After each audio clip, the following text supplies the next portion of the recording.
In our increasing postmodern society, many voices argue that there is no such thing as absolute truth. But for such people to make such a claim that there is no such thing as absolute truth is to make an absolute truth claim.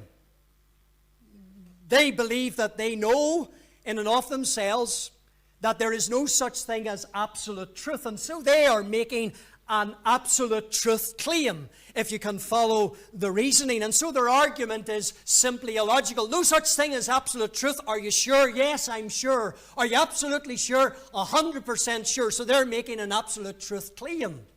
And so there is an illogical reasoning in their minds. So what you find people saying today is something like this: well, what you say is truth. That's your opinion. You've got your truth. I have got my truth. And so there's really no such thing as absolute truth, because the two truths, the one that you hold to and the one that I hold to, are not compatible with each another, and therefore there is no such thing as absolute truth. People deem truth as being something that is subjective. What I mean by that is that we human beings who are fallen and have finite minds become the judges as to what truth is and what truth is not.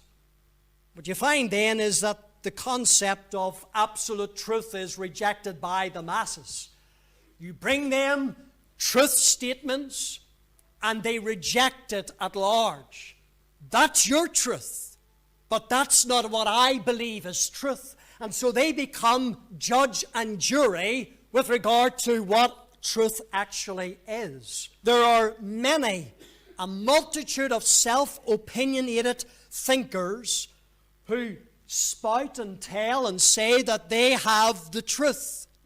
And what we have is a soup mixture, as it were, of people putting in their ideas and their thinking with regard to the moral issues of the day, and they have no source of absolute truth whereby they can bring the issues of the day to and see what God's mind is with regard to all of these matters.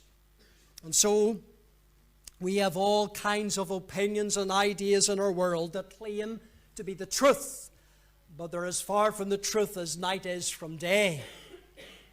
I submit to you this afternoon, that truth, absolute truth, does exist.